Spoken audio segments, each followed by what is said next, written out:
Dalaga pumayag maging surrogate mother ng isang doktor kapalit ang pagpapaopera ng kanyang ina. Paano kung muling umeksena ang ex-wife? Paano kung napamahal na nga rin sila sa isa't isa? Alamin natin sa kwento natin ngayon. Nay, wag na ho kayong masyado pang mag-isip. Ako ho ang bahala kay Bunso. Sumusunod naman ho siya sa akin at nakikinig sa mga sinasabi ko. Wag na ho kayong mag-isip ng mag-isip dahil makakasama po yan lalo sa kalagayan nyo. Hindi lang naman yun ang inaalala ko, anak . Malaki na ang bill natin dito sa ospital. Alam ko, narinig ko ang usapan nyo ng doktor kanina. Anak, napakalaki ng 300,000. Saan naman tayo kukuha ng ganung kalaking pera? Malaki na nga bala itong sakit ko sa'yo. Sa amin na lang ng kapatid mo umikot ang buhay mo. Huwag mo na akong intindihin. Huwag na nating dagdagan pa ang bill na yon at kakausapin ko na lang ang dati kong amo sa mansyon na pinagtatrabahuan ko at hihingi ako ng tulong. Pagkatapos noon, lalabas na tayo. Huwag mo na akong problemahin pa, anak. Wika nga ng ina ni Deborah na si Nanay Pasing. Nangingilid na nga ang mga luha ni Deborah na nagbabadya ng pumatak ngunit pilit pa nga rin niyang nilalabanan dahil ayaw niyang ipakita sa kanyang ina na maging siya ay pinanghihinaan na rin. Nay, hindi ko naman ho kayo pwedeng pabayaan. Oo nga at makakalabas dito sa ospital pero wala namang nangyari para magamot ka sa puso.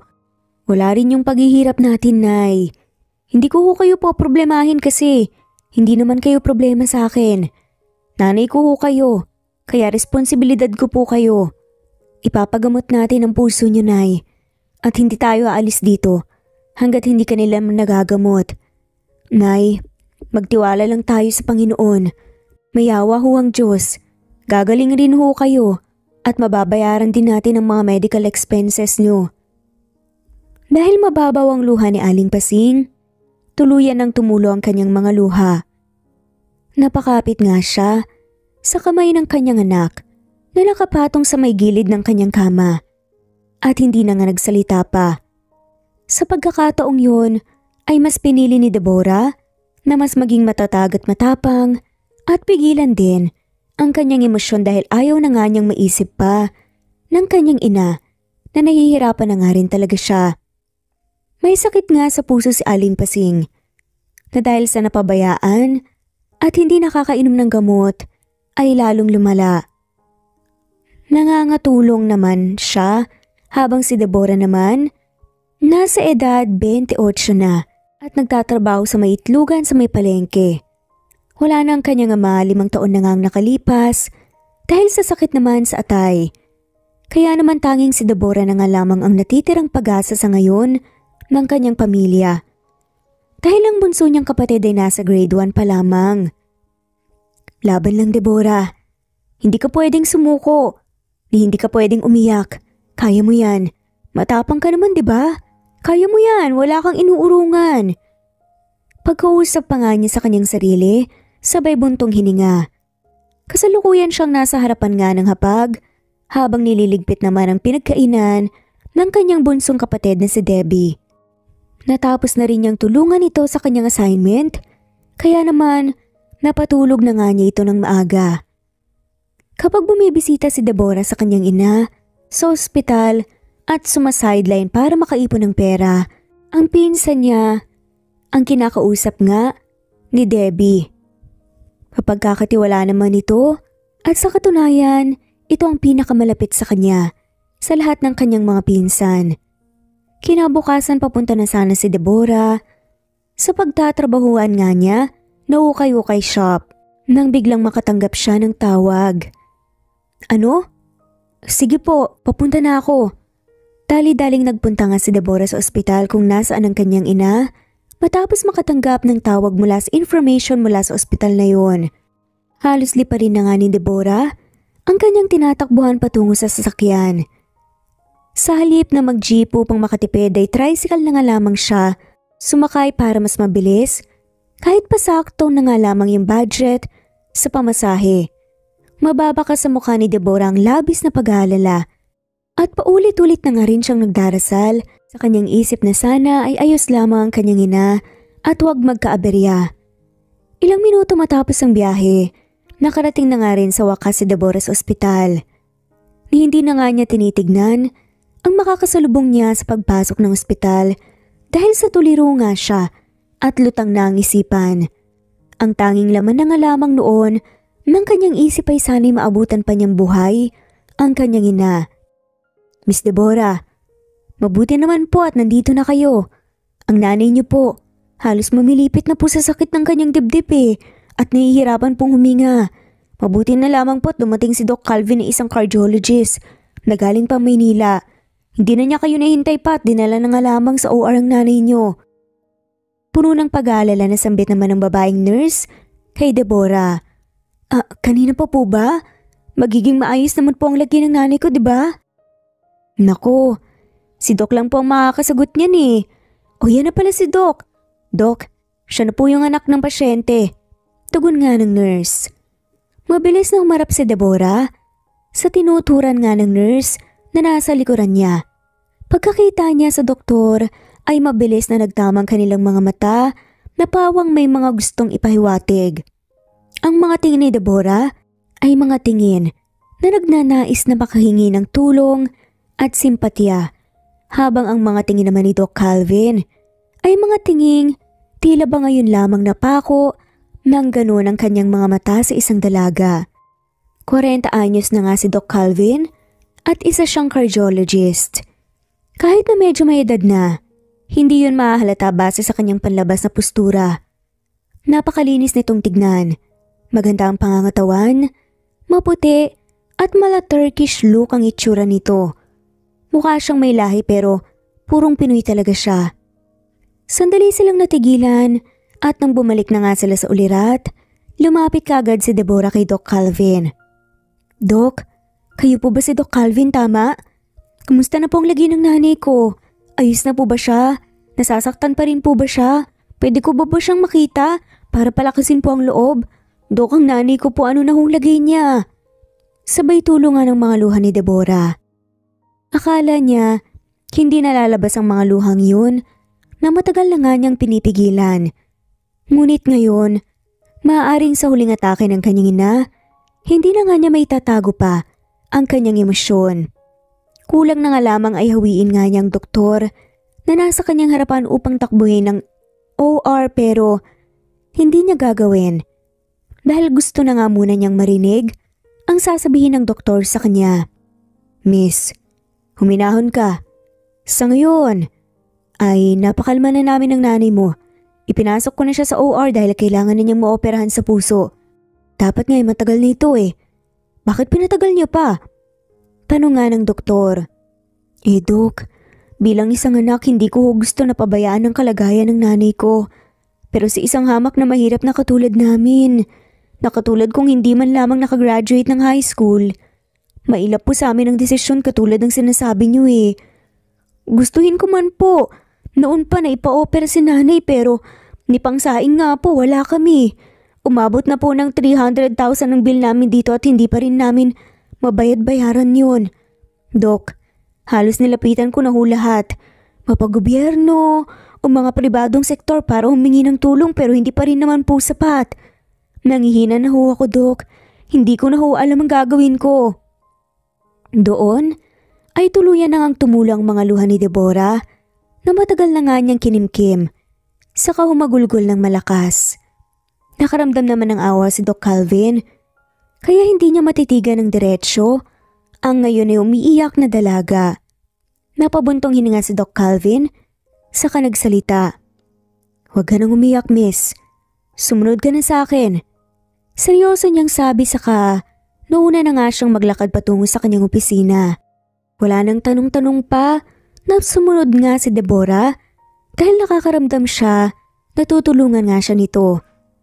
Kaya naman hindi na nga siya nagdalawang isip pa na sundan ang naglalakad na si Doc Calvin.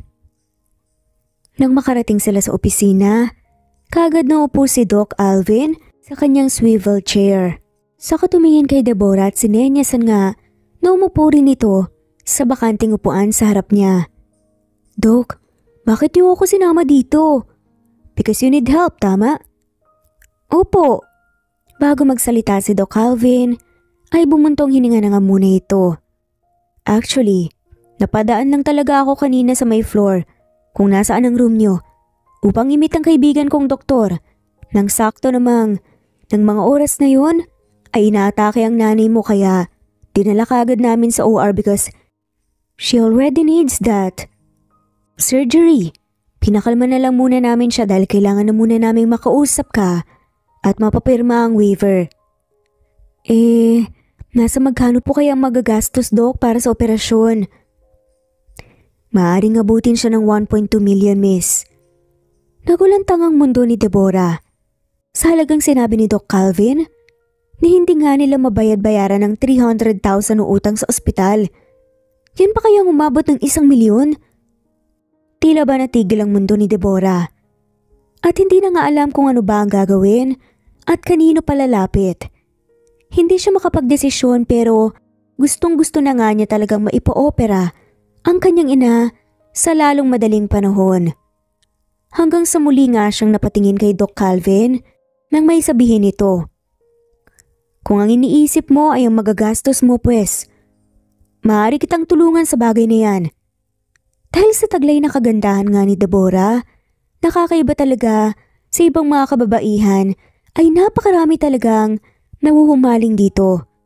Minsan nga ay napagkakamalan pa nga siyang iba na anak ng mayaman dahil sa malaporselanang kutis nga nito at malabanyagang itsura. Ilang sandali pa napatigil nga si Deborah na tila ba lumiwanag ang itsura at nabigyan ng bagong pag-asa. Talaga po? Paano niyo po ako matutulungan? Nanlaki mga mata ni Deborah at nagsasalubong nga ang kilay habang si Doc Calvin naman, kalmado lang na nakatitig sa kanya at nilalaro ang hawak na ballpen sa kanyang daliri. Be the surrogate mother of my child. Aniya sabay, pinasadahan nga ng tingin si Deborah mula ulo hanggang paa. Laking gulat naman ang dalaga sa naging option na yon na ibinigay sa kanya ng doktor na to. Ngayon lamang sila nagkita. Kaya laking pagtataka niya kung bakit siya ang gusto nga nitong gawing surrogate mother ng magiging anak niya. Maraming naglalaro sa isipan ni Deborah kung tatanggapin ba niya ang offer nito o hindi. Kapag tinanggap niya, maoperahan ng nanay niya. Maliligtas ito at maisasalba ang buhay niya. Kapag hindi nga niya tinanggap, maaaring kulang pa ang 1 taon na paghahanap buhay niya o pagsa-sideline para kitain ng 1 milyon at mahigit. Pag nagkataon, baka di na nga niya maabutan pang buhay ang kanyang ina. Hindi kaagad nakasagot si Deborah dahil nga ang gusto niya, sigurado na nga siya sa kanyang gagawin. Don't worry, hindi ka naman lugi dito. Bukod sa maoperahan ko ng libre ang nanay mo after the operation, bibigyan ko pa kayo ng 1 milyon para sa magiging panimula nyo. Ako na rin ang bahalang magbayad ng mga natitirang utang nyo rito sa ospital. Sagot ko na lahat, Deborah. Tapos ang problema mo, ligtas ang nanay mo at higit sa lahat wala ka nang iisipin pa. Maliban sa pagdadala ng 1 sanggol sa iyong sinapupunan. Paliwanag nga ni Doc Calvin na sa tono nga nito ay may matindi pa ang pang-iengganyo para tanggapin ni Deborah ang kanyang alok na maging surrogate mother ng kanyang magiging anak. Huminga ng malalim si Deborah. Patuloy pa rin na iniisip ang kanyang isasagot. Hanggang sa muling nagsalita si Doc Calvin. No need to pressure yourself. I know na nabigla kita and I'm sorry. Tumingin si Doc Calvin sa kanyang wristwatch, saka muling nagbalik ng tingin kay Deborah. I will give you 8 hours to decide. Kailangan na kasing madaliin ang operasyon para maiwasan pa ang pagkalat ng komplikasyon sa katawan ng nanay mo. Ano man ang maging desisyon mo, tatanggapin ko ng buong puso pero sana subukan mo ring i-consider yung offer ko. If you love your mom, you will choose my offer. Unahin mo siya. By the way, may kakausapin lang ako. Pwede kang bumalik dito kapag meron ka ng final na desisyon. Thank you for your time. Pagkalabas ni Doc Calvin, ay kasunod na nga rin niya si Deborah. Kaagad itong dumiretso sa may chapel upang doon nga magpalipas ng oras sa pag-iisip at pagdarasal. Diyos ko, ano bang dapat kong gawin? Hindi ko kilala ang doktor na yun eh. Hindi ko alam kung malinis ba ang intensyon niya. Hindi ko na alam ang gagawin ko pero kailangan ko gawin to. Kailangan ako ng nanay ko. Gusto kong madugtungan pa ang buhay niya.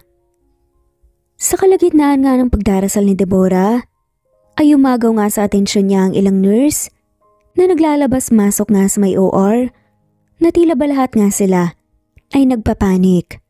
Kagad siyang tumisyoso nga dahil ang nanay lang naman niya ang alam niyang naroon. Nurse, saglit lang, ano pong nangyayari? Nanay niyo po ang nasa loob. Hindi po stable ang kondisyon niya. Sandali lang po, maiwan ko na po muna kayo. Dali-daling sabi nga ng nurse. Sa pagkakataong yun, kumilos na nga rin si Deborah. Kinakabahan man at natataranta, ay hinanap nga niya si Doc Calvin na kasalukuyang papunta nga sa OR dahil nga sa natanggap niyang tawag. Nagmamadali rin itong lumabas ang elevator nang saktong makita niya si Deborah. Doc, pumapayag na po ako. Tinatanggap ko na po ang offer niyo basta iligtas niyo lang po ang nanay ko. Pagmamakaawa nga ni Deborah sabay tulungan ng kanyang mga luha. Nakaramdam naman ng habag si Doc Calvin. Nang matitigan niya ang mga mata nito, kaya naman tumango na nga lamang siya dito at buo na nga ang loob na tinungo ang OR para umpisahan na nga ang operasyon. Habang si Deborah naman ay matyagang naghintay sa harap ng OR at naupo muna sa may upuan nga na naroon, parang lalabas na nga ang puso niya sa kaba at nerbiyos ng mga oras na yun. Hindi nga siya mapakali. Pagkakaupo nga ay tatayong muli tapos sisilip sa may pintuan ng OR. Ganun lang ang eksena ni Deborah sa lahat nga sa loob ng halos ilang oras. Namamawis na nga rin ang kanyang mga palad sa labis na kaba at paulit-ulit na nagdarasal sa kanyang isip. Matapos ang ilang oras na paghihintay, sa wakas, isa-isa na nga ring nagsisilabasan ng mga medical staff na tao sa loob ng OR at kasunod nun si Doc Calvin. Nang makita siya ni Deborah, ay kagad niyang sinunggaban ang braso nito. Doc, kamusta po? Ano pong nangyari? Ang nanay ko, kamusta pong lagay niya? Sunod-sunod na mga tanong nga ni Deborah na namumugtong pa nga ang mga mata. Sandali namang hinubad ni Doc Calvin ang kanyang mask at nagsalita. The operation was successful. Ligtas na ang nanay mo. Recovery na lang ang gagawin niya. Sa sinabing yun ng doktor, ay walang pagsidla ng kanyang labis na tuwa. Kaya naman todo pasalamat nga siya. Talaga po? Maraming salamat po, Doc. Umiiyak na wika ni Deborah kay Doc Calvin. Pasimpleng umiti naman sa kanya si Doc Calvin, sakay nabutan nga siya ng calling card. Here's my calling card. Nariyan na rin yung address ko. I'm done with my promise. It's your turn to do and fulfill my condition. See you tomorrow. Pagkabot nga ni Deborah ng calling card, ay tumalikod na nga kaagad si Doc Calvin paalis. Naiwan naman doon si Deborah na ngayon titig na titig pa nga rin sa calling card na hawak nga niya na ibinigay nga ni Doc Calvin. Wala akong hindi kayang gawin para sa pamilya ko. Ito na nga lamang ang huling nasambit ni Deborah sa kanyang sarili matapos ang mga sandaling yun. Makalipas ang ilang oras, nailipat na nga rin si Nanay Pasing sa isang pribado at maliwalas na silid. May mali na nga rin ito pero alalay pa rin ang kilos at pananalita dahil hindi naging madali ang pinagdaanan nga nito sa naging operasyon. Ngayon, hindi alam ni Deborah kung paano nga niya sasabihin sa kanyang ina ang ginawa niyang desisyon. Makaligtas lamang ito. Hindi niya ito pwedeng biglain o bigyan ng isang mabigat na emosyon dahil baka makasama pa nga ito sa kanya. Kung kaya naman, nagsinungaling nga muna siya dito na kunwari ay may bago nga itong trabaho na stay in at kailangan na nga muna niyang umalis. Kinabukasan, pumayag naman ang kanyang ina at nauunawaan naman niya ang sitwasyon kung kaya naman nang sumunod na araw ay tinungo kaagad ni Deborah ang address na nakasulat sa may calling card upang gawin nga at simulan ng kanyang kondisyon kapalit nang naging operasyon nga ng kanyang ina. Magbubuntis ka lang naman. Dadalhin mo lang naman ang anak ni Doc Calvin eh. Kapag naisilang mo na ang bata, pwede nang umalis. Malaya na ako sa kondisyon niya. Kaya ko to. Kahit pa wala pa akong karanasan sa posibleng gagawin namin ngayon. Mahinang sambit ni Deborah sa kanyang sarili habang ang mga mata ay nakatanaw sa malaki at mataas na gate ng mansyon na nasa kanyang harapan.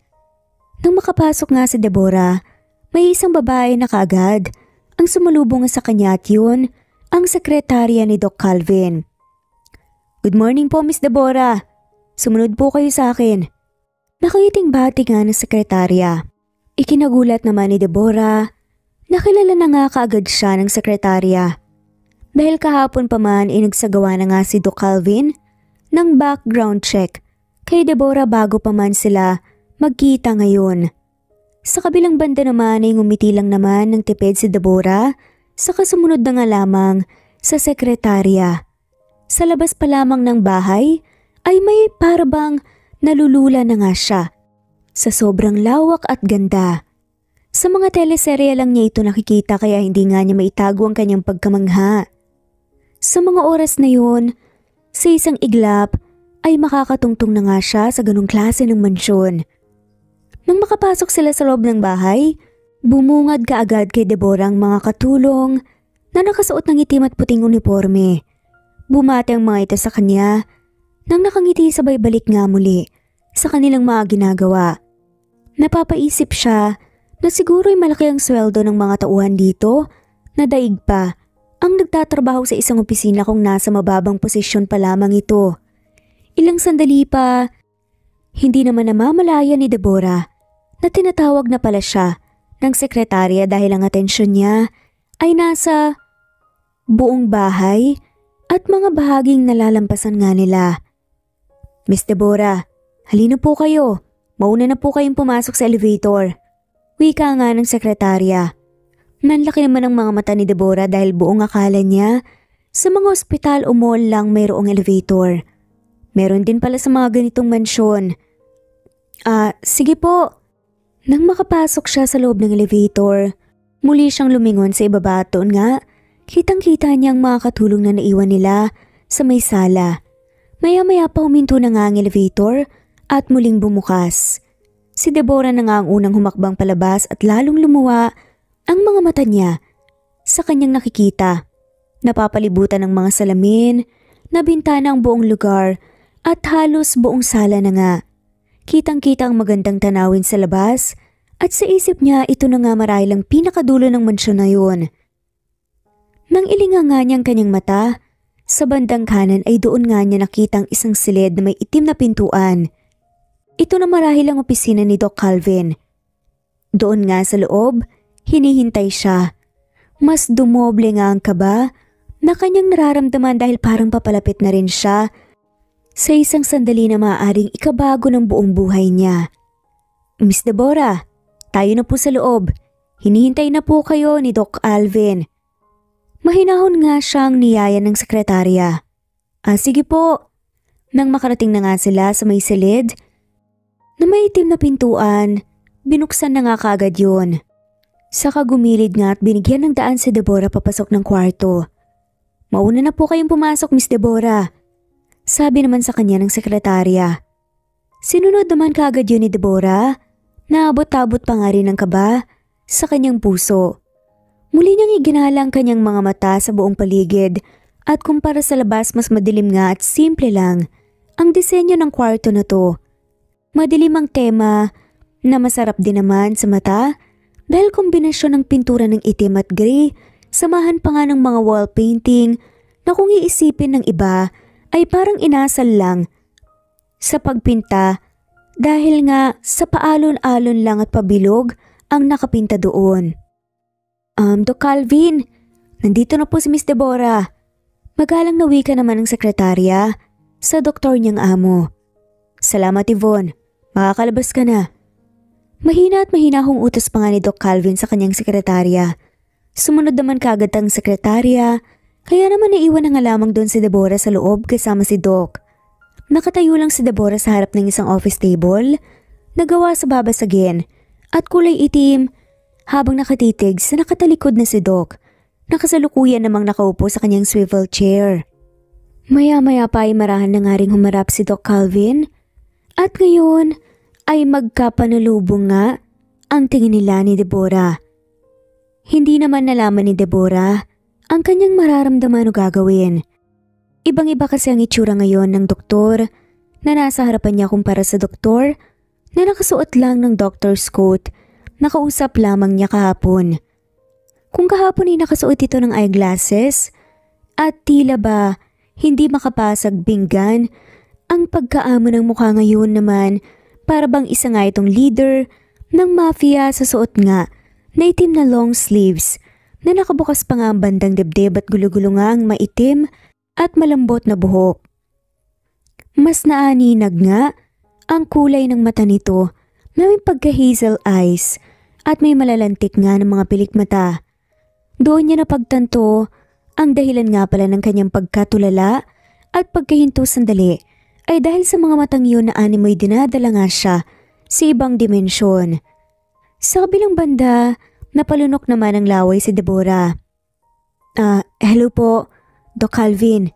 Matipid niyang bati nga dahil bukod nga sa kinakabahan siya, ay nahihiya rin siya. Bahagya namang umisi si Doc Calvin. Have a seat, Miss Deborah. Maginoong niyang utos. Bahagya namang inihakbang nga ni Deborah ang kanyang mga paa patungo sa may bakanting upuan na nasa harapan nga ni Doc Calvin. Nang makaupo ito, hindi naman niya mapigilang laruin ang kanyang daliri na nakapatong sa ibabaw ng kanyang hita. Ganito ang kalimitan niyang ginagawa kapag kinakabahan siya. Are you nervous? Tanong nga ni Doc Calvin. Medyo po. Is this your first time? Ang alin po? Bahagyang napangiti si Doc Calvin sabay hawak niya. Sa kanyang labit inilapit pa nga ang kanyang upuan sa may mesa para doon nga ipatong ang kanyang dalawang siko. I can sense some innocence here. Hindi naman mawari ni Deborah kung ang tinutukoy ba ni Calvin ay ang nangyayari sa kanila o kaya naman nagmamaang-maangan lang. Kung ang tinutukoy niyo po ay ang mangyayari sa atin pues opo. First time ko po itong gagawin sa tanan ng buhay ko. Kaya pagpasensyahan niyo na po talaga ako kung magsasalita pa nga sana si Deborah ng putulin nga ito ni Doc Calvin. Shh, that's okay. I know. Hindi mo na kailangan magpaliwanag pa. Anya. Okay, Deborah. I will just explain to you all the conditions and possibilities before, during, and after your pregnancy para wala tayong maging problema. May kontrata rin akong inihanda nang sa ganun, magkaroon tayo ng written and legal agreement na walang sapilitang nangyari. At lahat ng mangyayari sa atin, pareho nating ginusto. Do you understand? Naunawaan naman yun ni Deborah kaya naman tumango na nga lamang siya. Okay, Deborah. Unang-una hindi kita pipilitin kung ngayon bukas sa makalawa tayo magsisiping para buuin ang magiging tagapagmana ko. Hihintayin kong maging handa ka pero I will just give you 7 days. At doon nagsimula na ngang magbigay ng ilang mga kondisyon si Doc Calvin kay Deborah. Na nakasaad nga din sa kontrata na kailangan pirmahan ito. Kung ang problemahin mo naman ay ang pamilya mo, don't worry, kami na ang bahala sa kanila. Ipapadala ko ang mga tao at pwede ka namang gumamit ng gadget para kontakin sila. Hindi ko pa rin naman aalisin ang kalayaan mo. Pero for your safety at sa aking magiging anak, kailangan mong maunawaan na dito lang kayo sa puder ko hanggat hindi pa nga siya lumalabas. At pag lumabas na siya, the child is mine. Ikaw lang ang magsisilang. And lastly, don't you dare fall in love with me. Do I make myself clear? Sa haba nga ng sinabing kondisyon ni Doc Calvin, iisa lang ang tila tumatak kay Deborah. Ang panghuli, bawal mahulog sa kanya. Wala pang karanasan si Deborah sa pag-ibig, kaya naman sigurado nga siyang hindi naman siya mahuhulog sa ganitong kabilis kay Doc Calvin at yun ang sisiguraduhin niya sa kanyang sarili. Opo, nauunawaan ko po at wag po kayong mag-alala. Tatandaan at gagawin ko po ang lahat ng sinabi niyo. Tumango si Doc Calvin. And one more thing. I just want to ask a favor. Habang ginagawa sana natin yun, give me your best feeling. Isipin mo na nobyo mo ko. At handa ka nang bumuo ng isang magandang pamilya. Isipin mong sabik na sabik ka sa akin. Iset aside mo ang kontrata. Just for that night. Mas madali daw kasi tayong makakabuo kapag pareho nating gusto ang ating ginagawa. Huwag kang mag-alala. Ako nang bahala sa'yo but I will expect na makikerry the way ka sa gagawin natin. Lumalim naman ang pag-iisip ni Deborah dahil sa mga bumabagabag sa kanyang mga katanungan.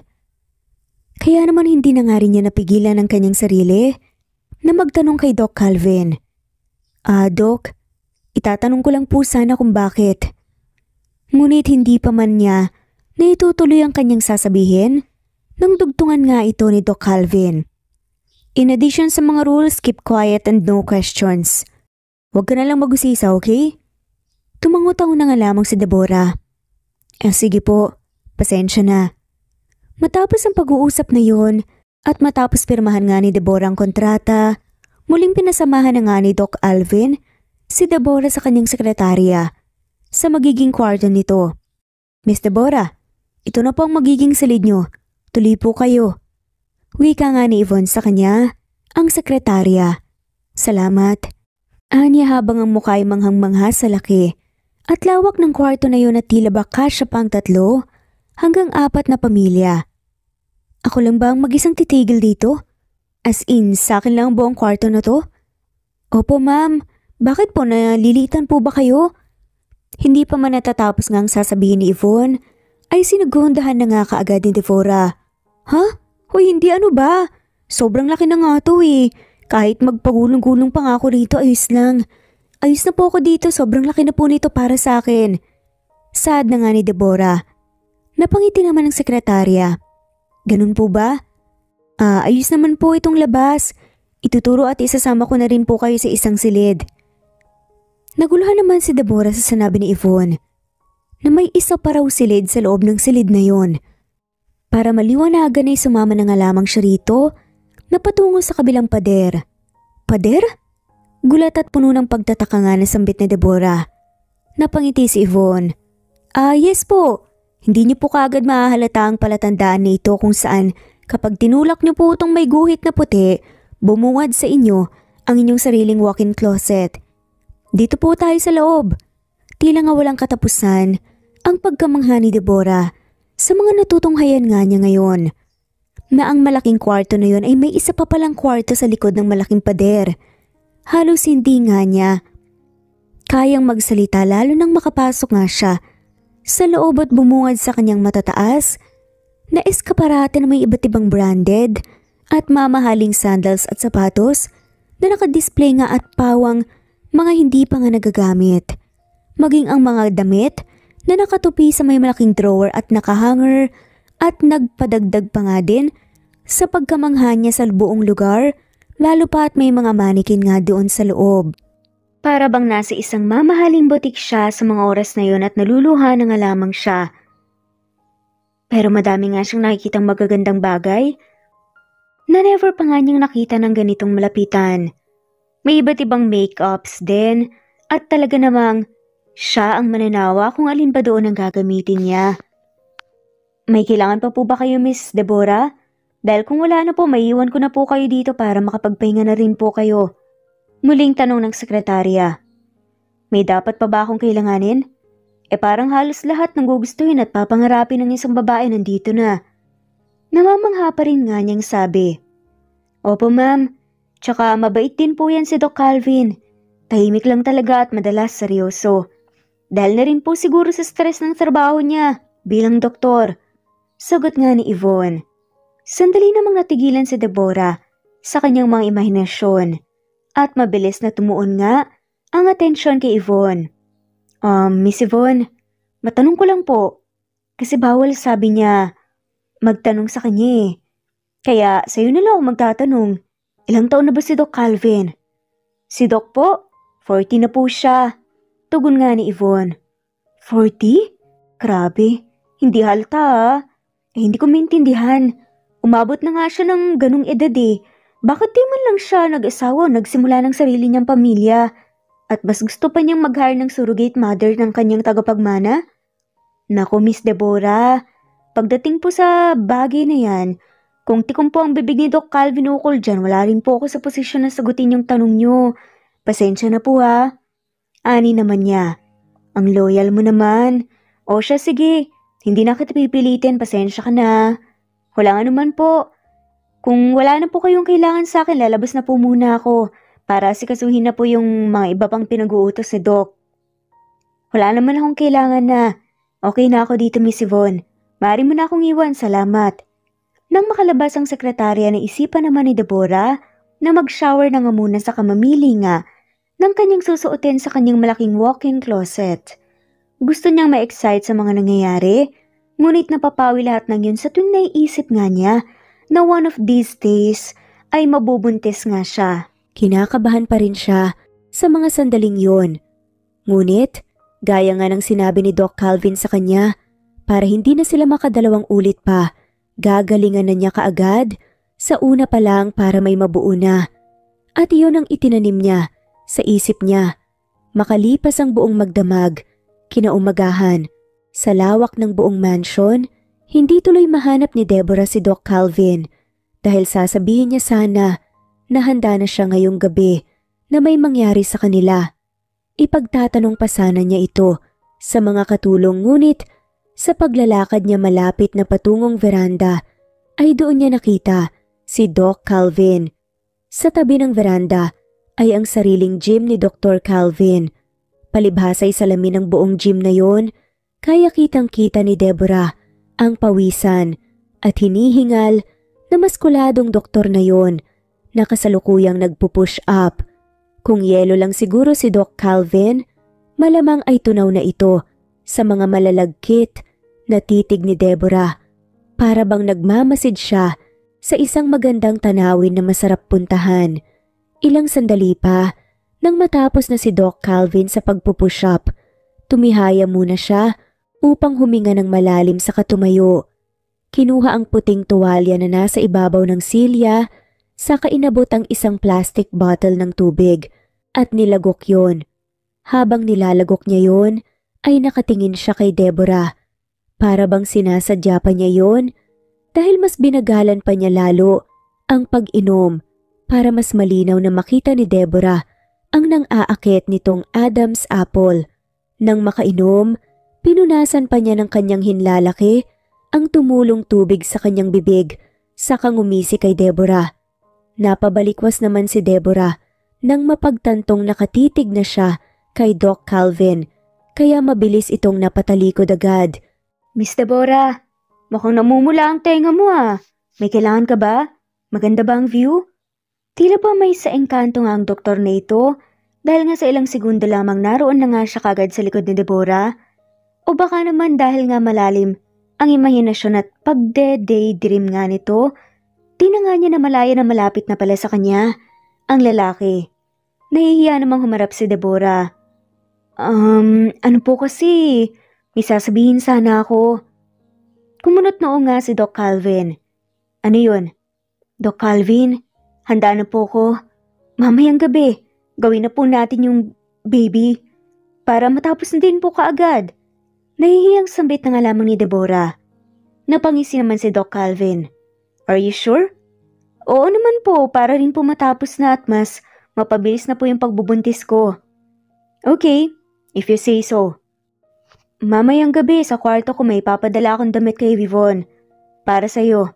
Yun ang susuotin mo sa pagpunta mo sa kwarto ko. Sandaling lumapit nga si Doc Calvin sa gilid ni Deborah. Saka inilapit nga ang kanyang bibig sa tenga ng dalaga at bumulong. Hihintayin kita. Mahinang bulong nga niya sa nangaakit na tono. Pinanindigan naman ng balahibo si Deborah na tila ba mayroon ding nabuhay sa katawan niya. Hindi alam ni Deborah kung bakit naisip niya yon, kahit na ayaw naman niya talaga na gawin ang bagay na yon. Siguro ay gusto na lang niya talaga na mapabilis na ang panahon para mabuntis na siya at maisilang na ang bata nang sa ganon ay makakalaya na siya sa kontrata. Samantala, nang sumapit na ang gabi, Katulad ng sinabi ni Doc Calvin kanina kay Deborah, may ipinadala siyang damit kay Yvonne sa dalaga na susuotin nito papuntang kwarto ni Doc Calvin. Isang pulang lingerie na sa sobrang nipis ay kitang-kita na ang panloob na suot na bra at panty ni Deborah. Wala namang maipipintas sa katawan ng dalaga dahil kung sa isang isda, sobrang sariwa pa nito at napakaganda ng kurba ng katawan. May malulusog na mga dibdib at maliit na balakang na lalong nagpahalata sa laki ng kanyang palaupuan. Nang makaisang silay, si Deborah sa harap ng malaking salamin sa kanyang kwarto ay nagtungo na rin siya kaagad sa kwarto ng doktor. Pagkakatok niya ay pinapasok na rin kaagad siya. Doc Calvin, mahinang sambit ni Deborah.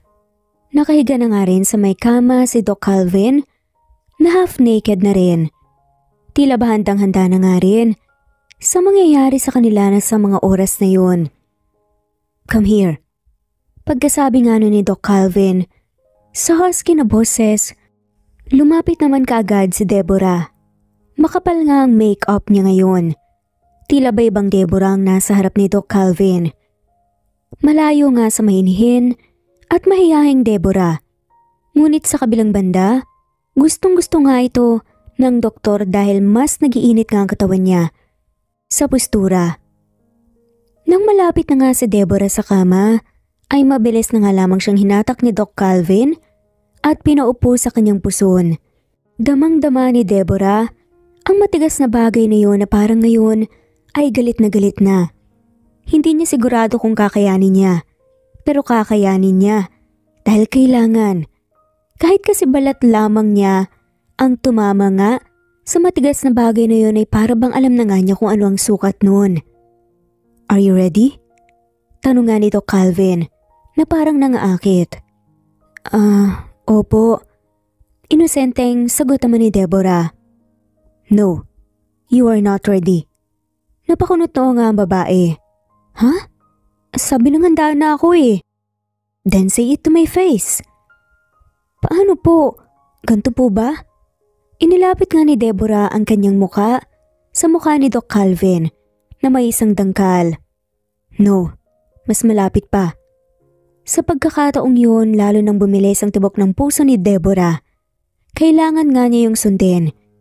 Dahil hindi na nga rin naman siya pwedeng umurong pa dahil sumasakit na rin ang puso niya, na dati-rati naman ay nararamdaman lamang niya kapag dadatnan siya ng buwan ng dalaw. Kaya naman mas inilapit nga niya ang kanyang mukha kay Doc Calvin na halos magkakadikit na nga ang kanilang mga labi. Then now, say it again. Aniya sa mahinang boses, habang ang mga mata ay doon nakatingin sa mapupulang mga labi ni Deborah. Handa na ako. Pagkasambit nga ng salitang yun, ay doon na nga sinunggaba ni Doc Calvin ang mga labi ni Deborah. Hanggang sa mas bumilis na nga at mas lumalim na ang kanilang paghahalikan. Kasunod ang matagumpay na pag-iisa ng kanilang mga katawan hanggang sa tuluyan na nga talagang may nangyari sa kanilang dalawa. Matapos ang mainit na pagtatalik, nakatulog na nga rin si Doc Calvin ngunit si Deborah hindi mapakali dahil sa spot ng dugo sa may bedsheet dahil na-virginize na nga siya ng gabing yun. Makalipas ang ilang linggo, panay na nga ang tanong ni Doc Calvin kay Deborah kung may nararamdaman na ba itong pagbabago sa kanyang katawan. Kung sa tingin ba niya ay buntis na siya. Kung sa tingin ba niya ay nagbunga na ang unang beses ng kanilang pagsisiping. Ano? Ano sa tingin mo? May nararamdaman ka na bang pagbabago sa katawan mo? Doc Calvin, negative. May buwan ng dalaw po ako ngayon. What? Hindi na buo? Pasensya na po.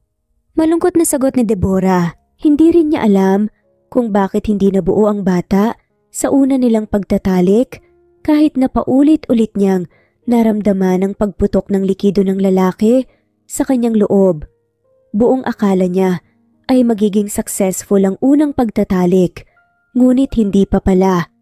At ang ibig sabihin lang noon ay kailangan muli nung masundan Dahil doktor naman si Calvin, alam niya na mas fertile ang babae kapag kakatapos ng menstruation nito. Kaya naman makalipas lang ang ilang araw nang matapos ang mens ni Deborah ay muling may nangyari sa kanila. Katulad nung unang gabi, talagang pinaghandaan nila ito. Muling nagsuot si Deborah ng sexy na lingerie upang mas maakit si Doc Calvin. Naging mabagal muna sila sa una hanggang sa pinagsaluhan na muli nila ang init ng kanilang katawan. Sa katunayan ay nakatatlong rounds pa sila noon para nga naman sigurado na mabubuntis na si Deborah. Makalipas ang ilang linggo. Ano? Anong lumabas? Sabay linga ni Deborah nang may lungkot na muka. Pasensya ng Doc Calvin pero negative eh.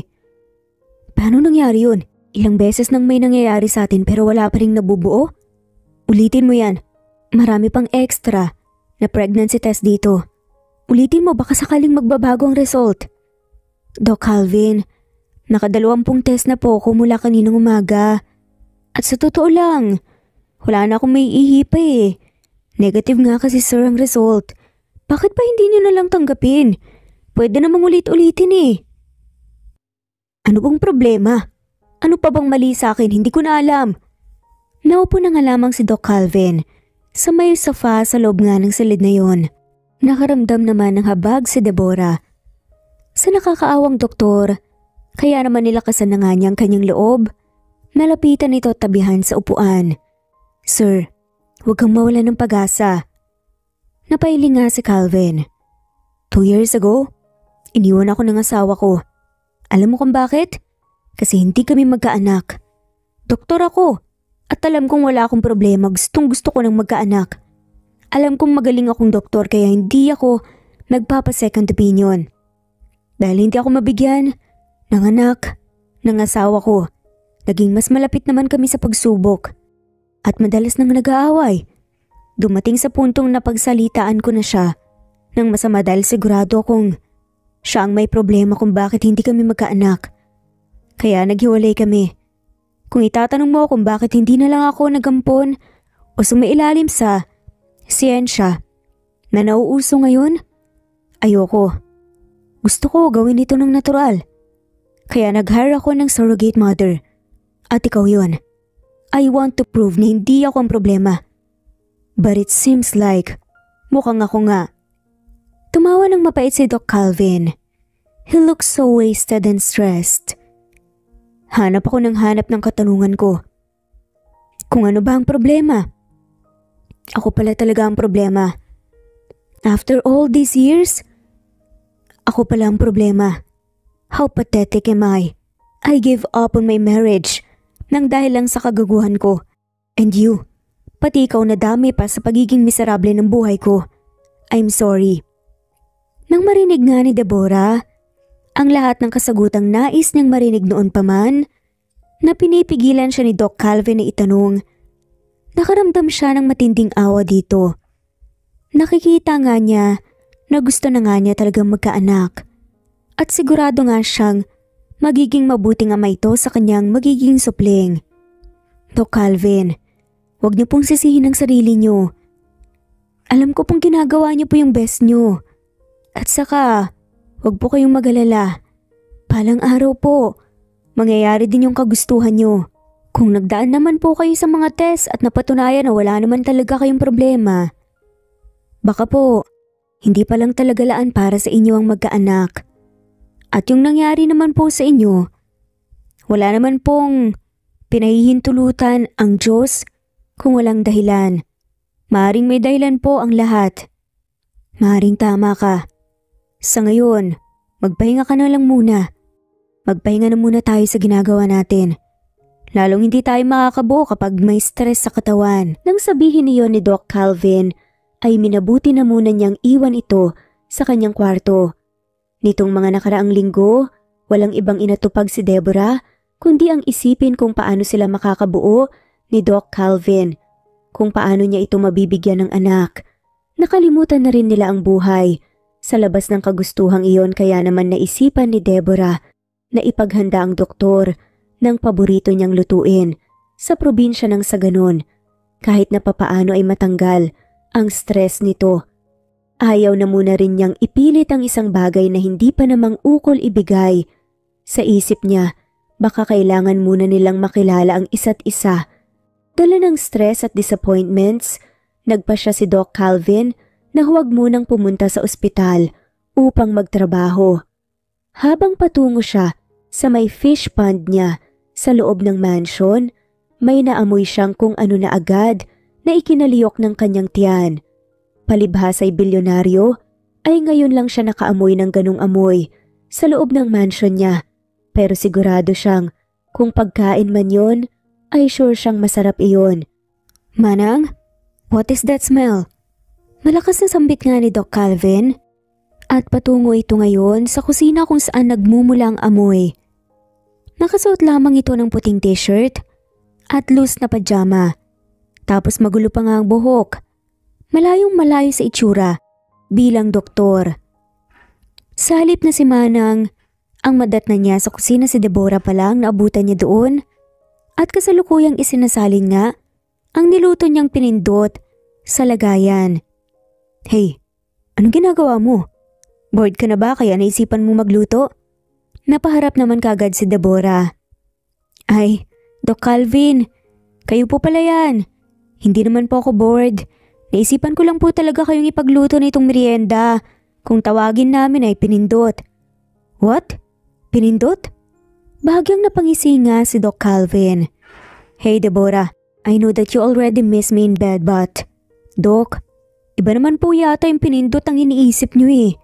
Pinindot po ang tawag dito at isa itong uri ng merienda doon sa amin sa probinsya. Grabe naman yung paggagreen niyo. Napangisi na nga lamang si Doc Calvin. Napangiti ng bahagya. Sorry, akala ko yun ang ibig mong sabihin eh. Anyway, ang bango nga, mukhang masarap. Naku sir, masarap talaga to. Niluto ko talaga to para sa inyo. Kasi doon sa amin noon, kahit hindi ko hilingin ito kay nanay at tatay, sa tuwing pupunta sila sa palengke, ito talaga ang pinapasalubong nila sa akin. Kaya naman, napapalaki yung ngiti ko kapag iaabot nila ito sa akin. Ganito yung ngiti, Doc, oh. Iminuestra pa nga ni Deborah kung paano yung malaking ngiti na sinasabi niya. Napangiti naman si Doc Calvin. Crazy. Aniya sabay ngiti at tumiling pa. Para mapagsaluhan na nga ni na Doc Calvin at Deborah ang niluto niyang pinindot para sa doktor, inihain na nga niya ito sa may garden dahil doon din gustong kumain ni Doc Calvin. Masarap ang hangin at makakapahinga talaga sila ng maayos. Makakatulong pa para mabawasan ang stress sa katawan. O ayan Doc Calvin, tikman niyo na po. Masayang sambit nga ni Deborah habang inaabangan nga ang magiging unang pagsubo ni Doc Calvin sa niluto niya. It looks sticky, pero parang masarap.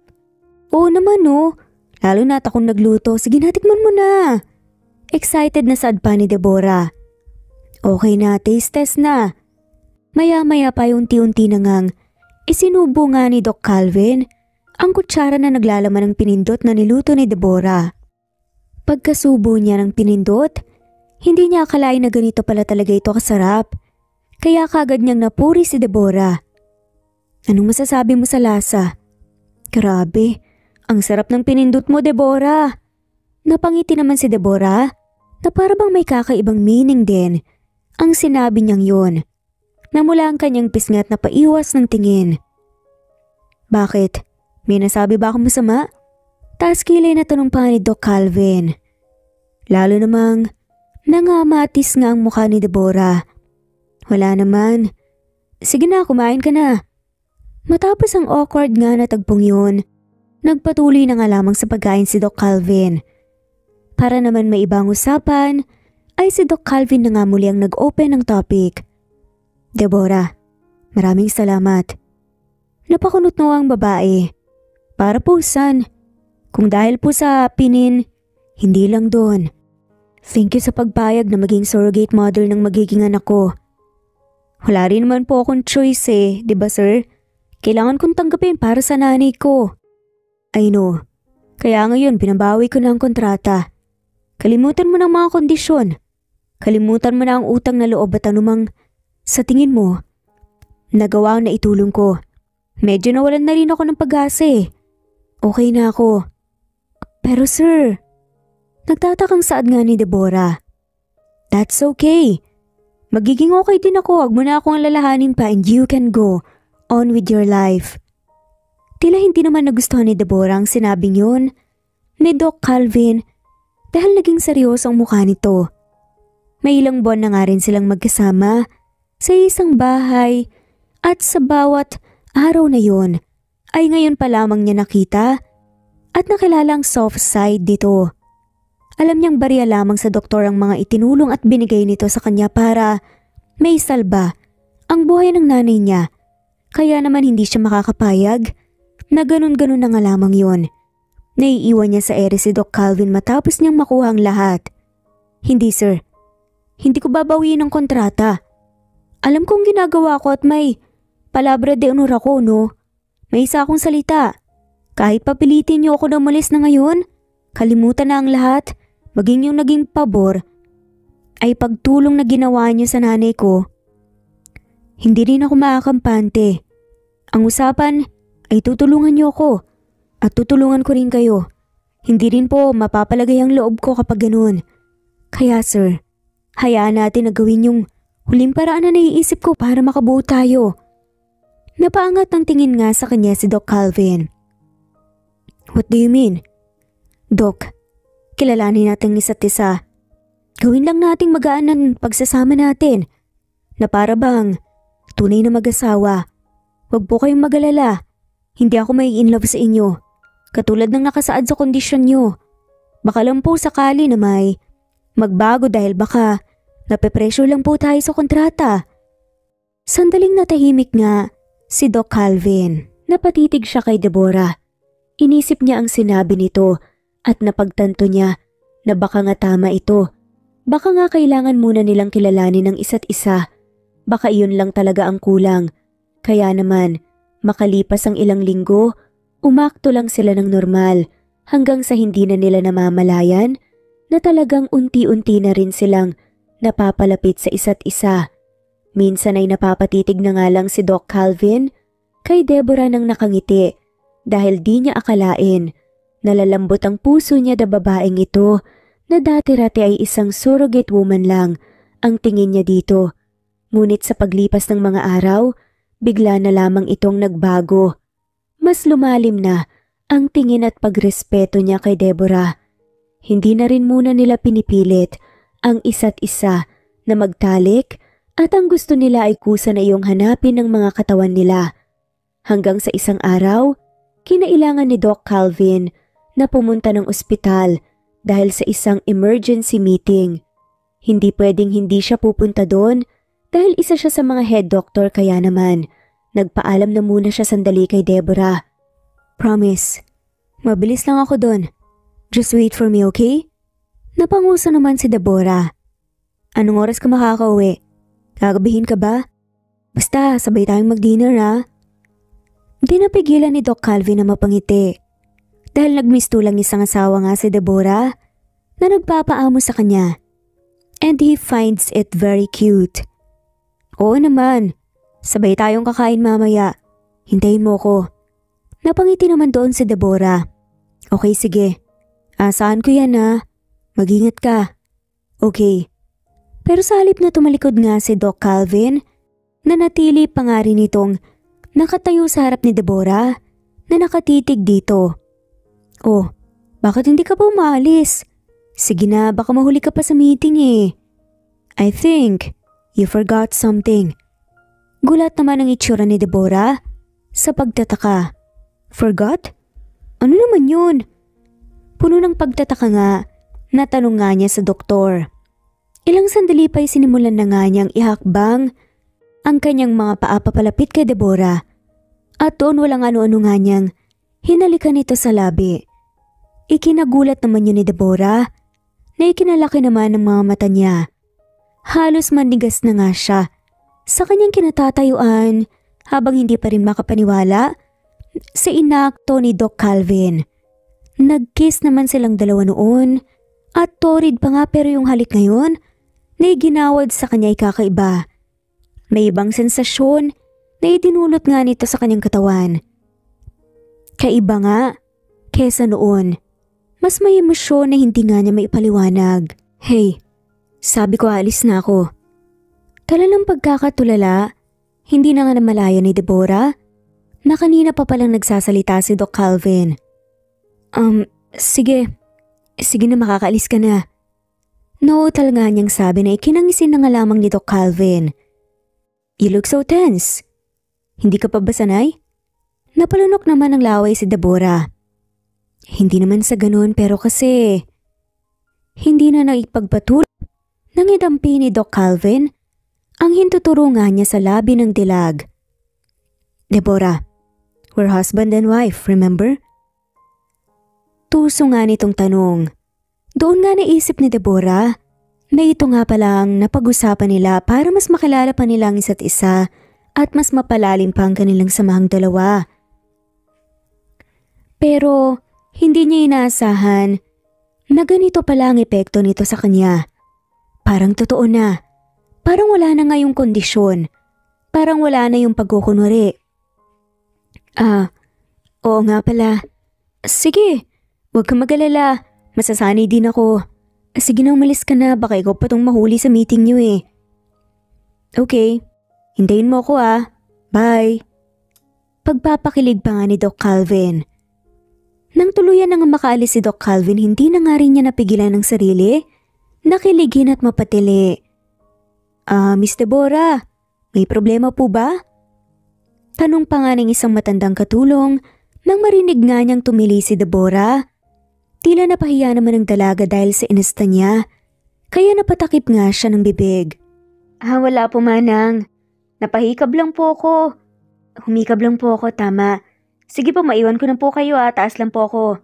Lumipas ang mga araw at tila ba umeepekto na ang plano ng dalawa na kung tutuusin ay nakakalimutan na nila na kondisyon nga pala ang dahilan kung bakit kailangan nilang mapalapit sa isa't isa. Dahil ang totoo ay higit na doon ang nararamdaman nila habang nasa ospital si Doc Calvin upang may asikasuhin lang na ilang bagay. Naiwan naman si Deborah sa mansion na palaisipan na naman kung ano ang gagawin niya ngayon. Sa kanyang pagmumuni-muni sa may garden, sakto namang may nag-doorbell sa may gate. Kaya naman sa halip na iutos pa sa mga katulong na naroon, ay si Deborah na lang ang nagbukas. Pagkabukas ng gate, bumungad kay Deborah ang isang magandang babae na tila halos kaedarin ni Doc Calvin o mas bata pa ito ng ilang taon. Ang umagaw sa atensyon niya ay ang tiyan nito. Buntis kasi ang babae. Hello po. Ano pong may paglilingkod ko sa inyo?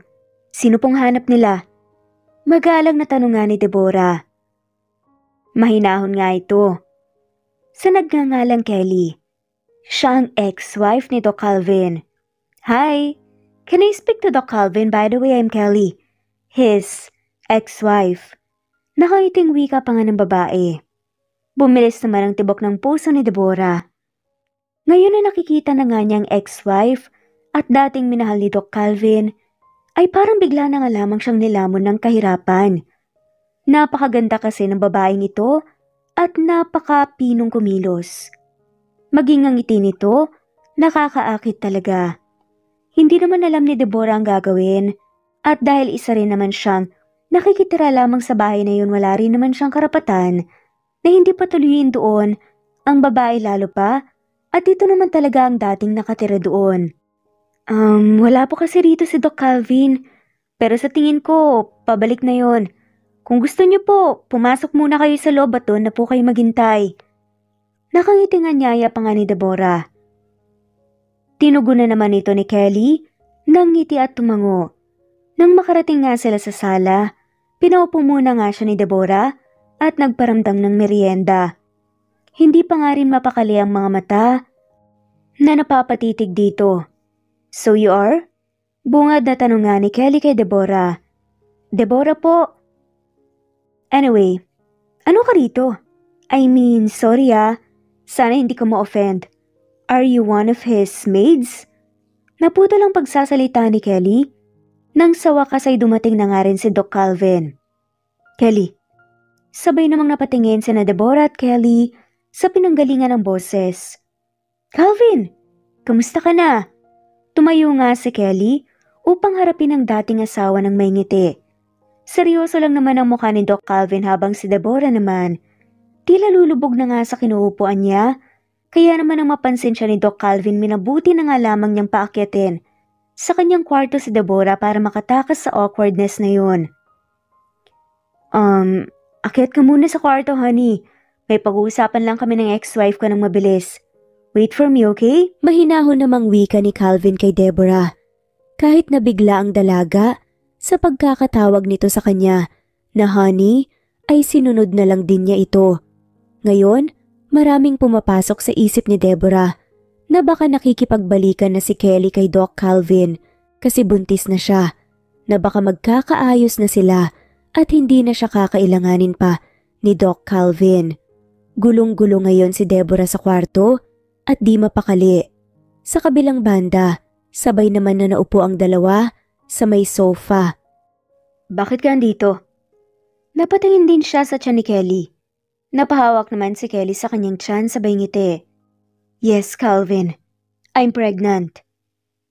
So hindi nga ikaw ang problema. Napangiti si Kelly.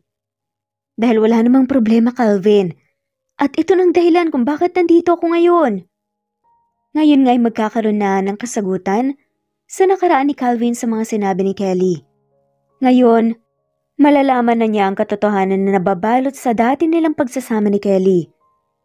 Calvin, I just came here just to say sorry. Our marriage didn't work out. Hindi dahil sa'yo kundi dahil sa akin. Hindi na nagsalita pa si Calvin at hinayaan na nga lamang na magsalita si Kelly kahit patunay na gulong-gulo na nga siya. Calvin, you know that our marriage was just fixed, right? Nagsama lang tayo for the sake of merging. Pero wala talaga tayong pagmamahal para sa isa't isa. Sinubukan nating sundin ang pamilya natin to have their first grandchild and heir, pero alam mong may mahal akong iba. And that's Paolo. At siya nga man ang pinagbubuntis ko ngayon. Hindi tayo makakabuo. Hindi dahil ikaw ang problema, kundi ako. I took some pills para hindi mabuntis and I'm so sorry. I'm sorry kung inisip mo na ikaw ang problema. I've been selfish para lang makatakas sa fixed marriage natin. Hindi naman makapaniwala si Calvin sa kanyang mga naririnig. Buong akala niya ay siya talaga ang problema. Buong akala niya ay wala na nga siyang pag-asa pa. Hindi man makapaniwala si Calvin ngunit nangyari na nga ang nangyari. Wala na nga rin namang magagawa pa ang galit niya. Alam ko sa sarili ko na hindi ako ang problema ng mga panahong yun. Eh di tama rin pala na ikaw ang sinisi ko. Kasi ikaw naman talaga ang may dahilan. Pero sabi mo nga, nakaraan na yun. Kalimutan na natin. At alam kong masaya ka na. Lalo pa at magkakaanak ka na. Para namang sinaksak ang puso ni Calvin nang banggitin niya yun. Dahil maging siya ay gustong-gusto na nga ring magkaanak. Pero this time, hindi na nga kay Kelly. Wait for God's perfect time, Calvin. Bumalik lang ako just to clear things and start our new life with different paths. The woman earlier, is she your new? Yes, I can see her as my future wife. Sa di malaman na dahilan, nang sabihin iyon ni Doc Calvin, nakaramdam siya ng kakaibang saya at kaginhawaan sa puso niya na nagpapahiwatig na sigurado na siya sa nararamdaman para kay Deborah. Wala nang kahit na anong pagkukunwari, handa na niyang baguhin ang lahat ng napagkasunduan nila noon at gawin ng legal ang pagsasama nila kung gugustuhin din ni Deborah. Kaya naman nang makaalis si Kelly sa mansion ni Calvin, ay kaagad niyang tinungo si Deborah sa kanyang kwarto na ngayon ay nakaupo lang sa may kama. Deborah, kaagad pumasok na sa silid na yun si Calvin at dali-daling lumapit kay Deborah at niyakap ito. Calvin? Ano nangyari? Si Kelly nakalis na ba siya? Mahigpit pa rin ang yakap sa kanya ni Calvin na animoy isang bata na nakahanap ng kapahingahan sa kanya. Nang kumalas sa pagkakayakap si Calvin kay Deborah, ay muli niya itong tinitigan sa mukha. Deborah, I love you. I think I love you. Mahal kita. Huwag mo na akong tanungin kung kailan o kung paano, basta naramdaman ko na lang. And I don't want you to be my surrogate woman anymore. Please be my wife. Let's just end this condition and contract. I love you so much. Hindi makapaniwala si Deborah. Sa isip niya ay marahil nagkausap na ng maayos sina Calvin at Kelly at nagkaroon na ng maayos na closure kaya nagkakaganito ngayon si Calvin. Ngunit ano pa man ang dahilan, masaya ngayon si Deborah dahil at least ngayon ay alam na niya na pareho pala sila ng nararamdaman ni Calvin para sa isa't isa. Kaya naman, hindi na rin nagpatumpik-tumpik pa si Deborah at inamin na rin ang nararamdaman niya para rito. Calvin, oo. Maging ako. Hindi ko rin alam kung paano o kung kailan. Basta ang alam ko, pagising ko isang araw mahal na rin kita. Hindi na lang gusto, kundi mahal. Pero sino ba naman ako para magmahal ng isang katulad mo, di ba? Isa lang naman akong... Hindi pa man natatapos ni Deborah ang kanyang nasasabi ay sinunggaban na kaagad siya ni Calvin ng halik. Kumpara noong mga nakaraang pagtatalik nila, mas malalim ngayon at punong-puno ng sensasyon. May kasama ng tunay na pagmamahal at tunay na emosyon na hindi lang dala ng init ng katawan o hindi lang dahil sa kailangan nilang gawin to para magkaanak. Sa halip, gagawin na nila ito dahil ito ang gusto nila at pag-ibig ang nag-udyok sa kanila na gawin ito at wala ng iba pang dahilan. Makalipas ang ilang araw, nakaramdam na ng kakaiba si Deborah sa katawan niya at ito na nga ang mga senyales ng pagbubuntis. Talaga? Positive? May laman na? Buntis ka na, hindi ka na bibiro? Hindi makapaniwala at masayang-masaya nga na tanong ni Calvin kay Deborah. Oo, buntis na ako. Pero sa kabila ng saya, na nararamdaman ng mga oras na yun ay bigla namang sumagi ang kalungkutan sa itsura ni Deborah. Anong problema? Si nanay. Nang banggitin nga ni Deborah, sumilay naman ang isang matamis na ngiti sa labi ni Calvin. Sa tingin mo ba talaga hahayaan ko na lang ang nanay mo nang walang alam sa nangyayari sa atin? Anong ibig mong sabihin? Deborah, alam kong hindi mo sinusubukang kontakin ang nanay mo dahil alam kong nag-aalala ka sa magiging reaksyon niya. Kaya naman bilang doktor din ng nanay mo, ako nang nagtapat sa kanya. At doon ay nagtapat na rin si Dr. Calvin dahil noon pa man, alam na ng kanyang ina ang nangyayari sa kanila ng doktor. Pero ang pagiging surrogate mother that time, hindi na ipinaalam pa ni Doc Calvin dahil wala na rin namang sense yun ngayon. Ang mahalaga ay yung ngayon. At bukas, imbitahan ko sila dito sa bahay. O kung gusto mo, dito na rin sila para may makakasama ka habang nagtatrabaho ako. Pero mukhang hindi na muna ako gasinong magtatrabaho ngayon dahil matagal ko nang hinihintay ito.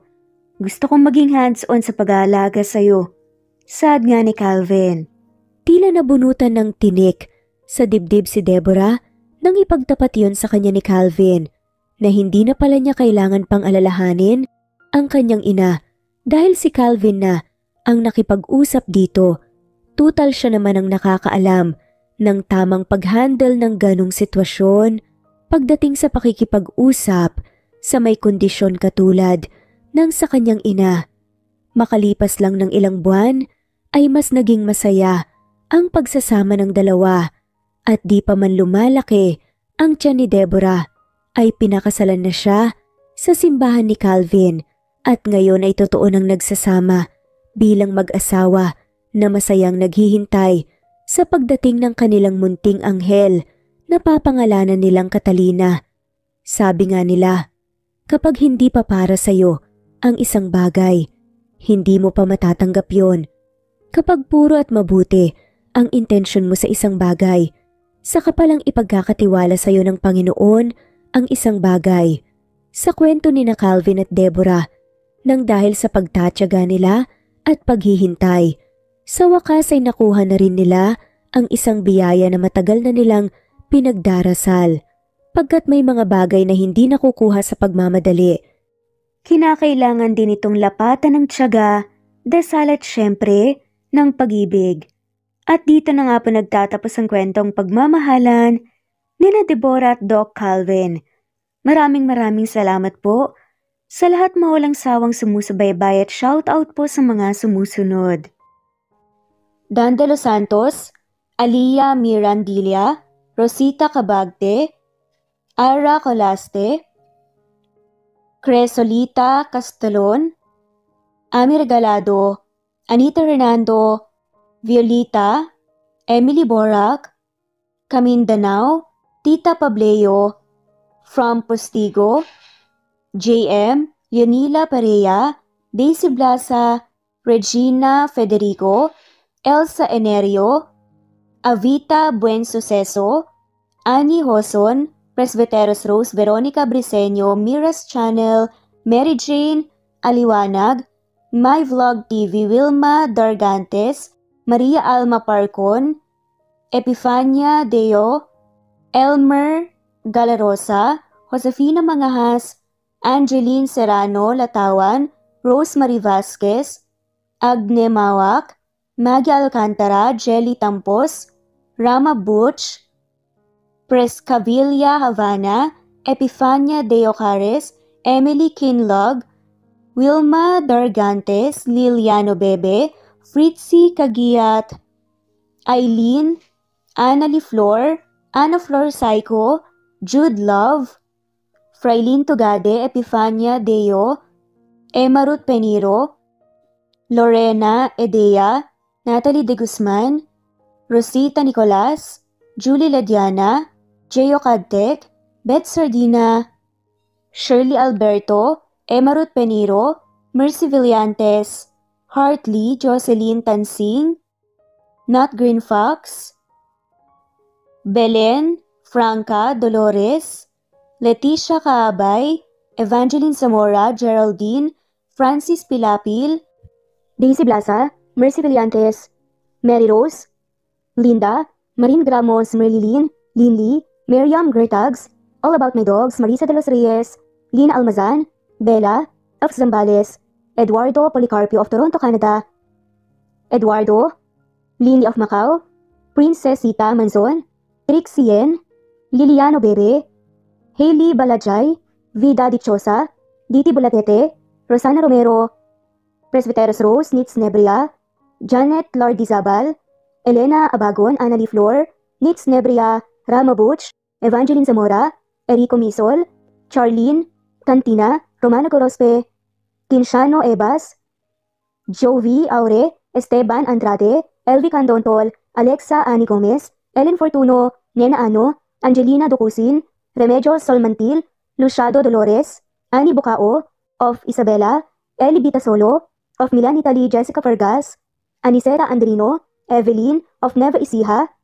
Diana Agana, Marites Nitura of Saudi Arabia, Eva Violeta, Gerald Schiff, Lynn Lee, Veronica Briseño, Carmencita Falcon, Merlin Diaz, Helen Murillo, Natalie Navarro, Honey Villasenor of Kuwait, Annie Hoson, Merlin Barosa, Maria Luisa San Jose, Lina Cruz, Teresita Schmid, Eda Minguez, Connie Valmoria Escapades, Sara Bartonico, Melanie Juan, Precious Mago, Mila Gonzalez, Ana Victoria, Merlin Baroza, Rosemary Corpus, Rosemary Vasquez, Merlin, Lisa Nesbet Anaban, Iler Carub, Flor Cabrera, Jeyo Cadtec, Shane Santiago, Nino Regidor, Elira Ramirez, Mary Rose Carillo Jesusa, Enday Samante, Enday Lebra, Yolanda Tejida, Honey Villasenor, Tessie, Marichan, Ann Mariano, Wilma Guzman, Gabrielio, Liu, Maria Rica Natividad, Melanie Juan, Anita Hernando, Teresita Arevalo, Raquel Magno, Carmencita Falcon, Flordet, Nat Green Fax, Luz Templo Nuevo, Teresita Schmid, Flor Cabrera, Virginia Salazar, Luz Templo Nuevo, Leia, Madeline Tagle, Wilma Villafuerte, Isaac Ablon, Menchita de Belen, Federico, Mercy Edrosolo, Fe, Adam Sarmachas, Queen Shano Ebas, Eli Ramirez Elizabeth Quilas, Arem Ruhi, Julius Edna Romero, Charlie Angelina Samia Emma Gadiano, Rosemary Vasquez Lisa, Estelita Mahia, Elvi Candontol, Corazon Danke of University of Eastern Philippines University, Teresita, Neil Bacolor, Evangeline Zamora, Charlie Jane Clemente, Susan Upaga, Susan Rodrigo, Fred Deliza de Guzman, Juby Hernandez, Helen Murillo, Edarlina Fahil, Rosie, Juliet Caday, Kuya Atok, Betty Losnong, Crescen, Susana, Tessie, Rumbawa, Lovina Galang, Aida Jurado, Emily Kinlog, Mirna Hamero, Liz Berito, Gabrielio, Juan Spotify, Imelda Fortes of Columbus City, Larry Malapaya, Dance, Remy's Life Official, Ellie Evangelist Anderson, Choi Choi, Ri, Jasmine Baya, Jerowina Aquino, Eme Guba, Marilyn Babula, Shane Villarmino, Beth Sardina, Gabriel, Nino Regidor, Mel Abrogar, Rosemary Vasquez at shoutout na rin po sa lahat ng mga walang sawang sumusubaybay. Maraming salamat po. Veronica Briseño, Violeta Murillo, Teresita, Teresa Bulie, Christine Flores, Nesbeth Anaban, Flor Salvalion, Kuwait, Raquel Labay, Kuya Atok, Lani Pardillo, Eva Violeta, Presbyteres Rose, Amy Regalado, Teresita, Pres Cavilla Havana, Precious, Lilian Nobebe, Eli Evangelista Anderson, Marziel Arcilias, Rosemary Palaganas, Rose Martinito, Ding Lege, Alexa Gomez, Jomira Bueno, Amy Fenavares, Irma Emma, Lali Emralino, Tortillas Gaming, Matea Estrera, Annalie Flor, Rosemary Tinito, Rosemary Palaganas, Excelsis Tagala, Emily Kinlog, Rosemary, MM, Penning Escal, Neri Cabangon, Lucia Baldo, Rosemary Vasquez, Londono Villas, Faye, Rosemary, Angelo, Vicky Adlaon, Mercy Villantes, Rezeline Unday, Allen, Ace, Nino Regidor, Jeyo Cadtec, Escapades Matilda, Irma Valerio, Agustina Aniceto, Cecilia Alvior, Naitan Canada, Lily Roda Barcial, Eli Ramirez, Doris Day Pangan, Lynn Lee of Macau, Reyes, Rebecca Tezuka, Noel Macero, Rizalina Credo, Mitchie Karch, Romel Carion, Juliet Panlilio, Lynn, Merlilyn Zenny Marion, Wenoni Anya Lucas from Bacolod City, Merlina Aparata, Annalyn Nantes, Flordette, Lorena Utod, Faye, Anita Fernando, Roach Ann Rodriguez, at shoutout na rin po sa lahat ng mga walang sawang sumusubaybay. Maraming salamat po.